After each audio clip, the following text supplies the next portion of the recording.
So this is the latest Remnant Fly. It turned out to be kind of a white bass pattern was what I was aiming for, looking at these eyes and the Mustad 3366 hook, and I don't know, started thinking that, white bass would be running soon and it would be kind of nice to experiment and do a little something with white bass. White is a good color for the flies for them, as well as pink. I've had really good success with combinations that had white and pink, or even all white. Black and white of the Mallard flank here is also very good. It's a nice high contrast. I just thought it would be kind of fun to try something with some weight on it.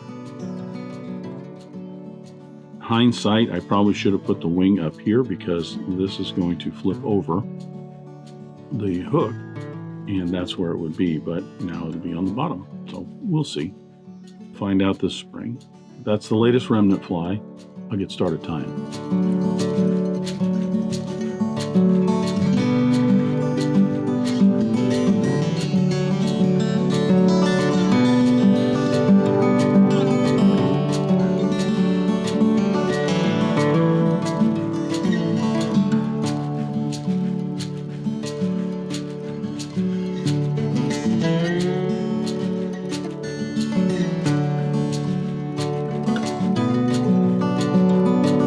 Start the latest Remnant Fly with my hook in the vise. This is a Mustad 3366 in a size 6, I do believe. Now this fly, as I said, kind of came to me as basically doing a white bass fly. Looking at these dumbbell eyes, I've had really good luck in the spring with those types of eyes on streamers and stuff for white bass, so that's where this got started. For thread, I'm going to use a Danville 6/0 in white. First, I'm going to debarb the hook here.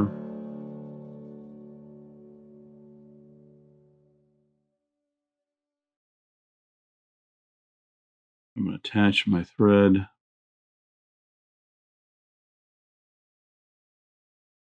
Just behind the eye of the hook here, and wrap down a little bit, put a little layer of thread down here. I'm going to come back up to just about an eye length behind the eye of the hook here.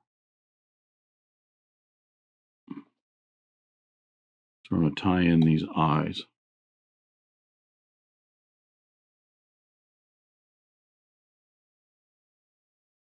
I'm going to tie those in some crisscross wraps. These are a Hareline product, if I'm not mistaken, and I'll have just what they are down in the description for the video. They've got a number of different ones that are like this. Actually, these might even be a Wapsi. I've used them before, and they do very well. It's a metallic eye. I'm going to bring my thread all the way back to the end of the shank. I'm tying a tail. This fly is, at least conceptually, it's just kind of a nondescript streamer pattern. It's going to have, all the same pieces and parts, pretty much white, pink, and then black and white in this. They're all very good colors for it. So I'm going to tie in a tail. It's going to be a little bit longer than the overall hook length. I'm going to wrap this in, working my way up behind those dumbbell eyes.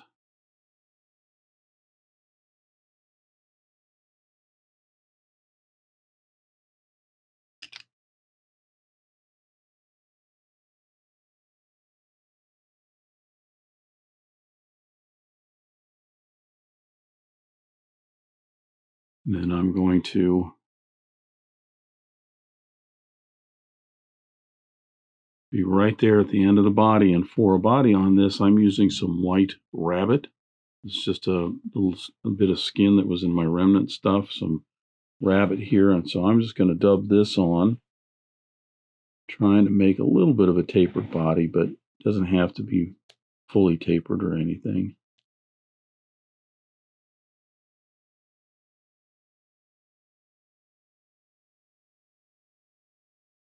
I'm going to leave the guard hairs in and the under fur and all of it in there. Just kind of mix that up.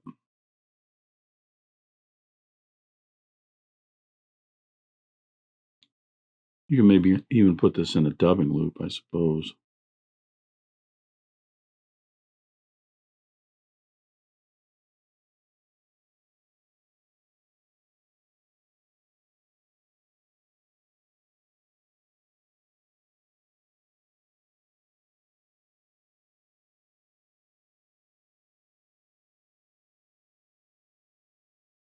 As I said, I'm going to try and get a tapered body. So it's going to be a little narrower in the back here, getting a little bit fatter as we get on up to those eyes.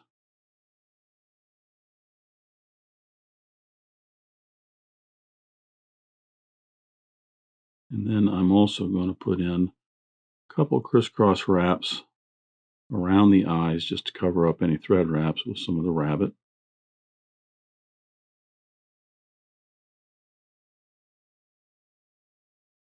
So get that nice and thick there.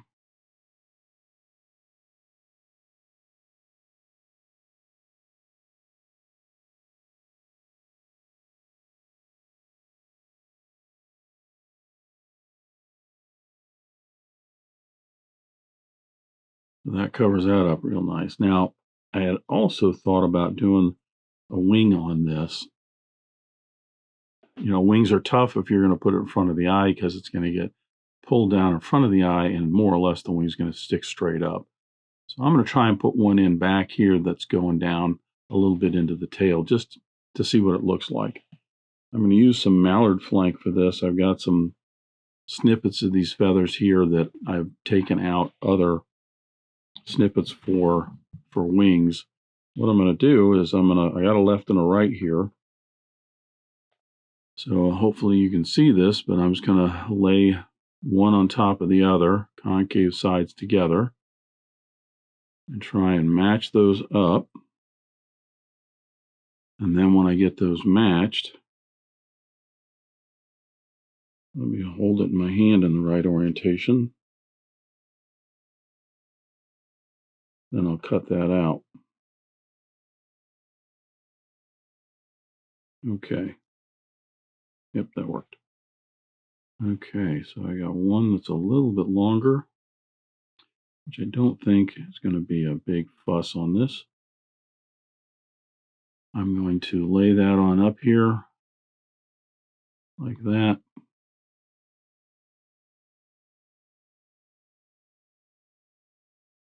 Get a little loop in there and tie that on down. Kind of interesting. A number of years ago, a friend of mine was fishing the white bass run in the early spring, and he was using a fly called a bluebird, which has a mallard flank in it, and that's about it. And with a little bit of weight on it, you get that down and just had a great time with the white bass. So I thought, throw that in. Maybe even in the future, just do a little on each side, see how that works. That would be kind of interesting to flank the sides a little bit. I'm going to get a little bit more dubbing here because the way I have that right there, I've got some of that mallard flank showing, and I'm just going to cover that up with some dubbing.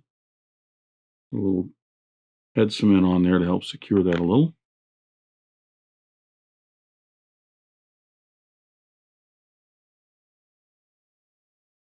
We've done a number of these remnant flies with dumbbell eyes and trying to tie in a wing and or a collar. And there's something there. I don't know what. I'm kind of interested in this. Seeing how if I can't somehow come up with something that works, or at least even come up with a fly that works. So anyhow, now that I'm up front here, it's just so hard working around those dumbbell eyes for a wing and a collar, but we're going to do it. And I think this is going to turn out like the others where the collar doesn't really kind of sweep back, at least in the vise. It's going to more or less kind of be sticking straight up. But I think in the water, when you're fishing this, it's going to, now that I think about it with the dumbbell eyes on this, it's going to flip it over. I probably should have put that wing right in here. So there's a tip if you're going to try this at home. That's one of the nice things about these remnant flies. The materials are readily available because they're all from other projects and classes and things. And it's just experimentation. It's just trying something, got an idea in your head, give it a try, and just go for it. Pink is a very good color for white bass. I've had good luck with pink ever since I was a little boy. Now I'm going to leave the white thread. I thought about changing it over, but I'm just going to leave it white. And I'm going to use my hackle pliers because I think it just gives me a little bit better reach, better control. And I'm going to palmer this on. I was originally thinking about having something like this palmered up from the tail like a woolly bugger or something.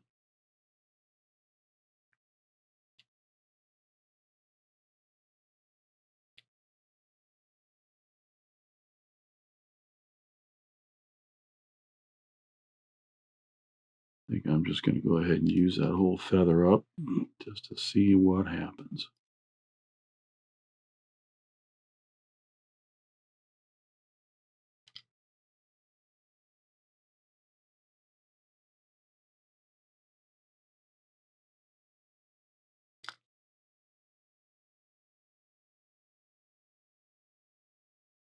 Now I'm going to try and split some of this around the eyes just a little. As I put the head in here, I don't want it kind of bunching up some of these all on top or on bottom. Although they will probably end up doing whatever they're going to do. So I'll sweep this back, wrap backwards just a little, trapping that in, just making a little finished nose on it. Pop that off.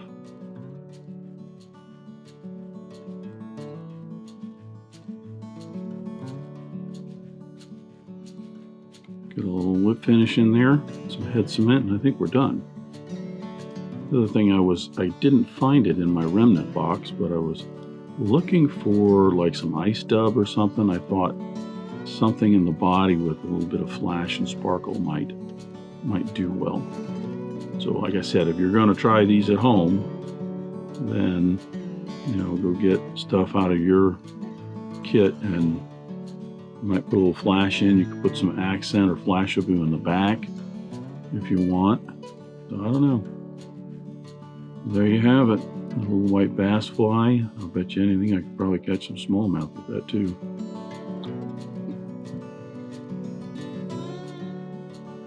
But there you go. That is the latest remnant fly. And I will put that away in my remnant box and try that this spring. Because before you know it, the white bass will be running.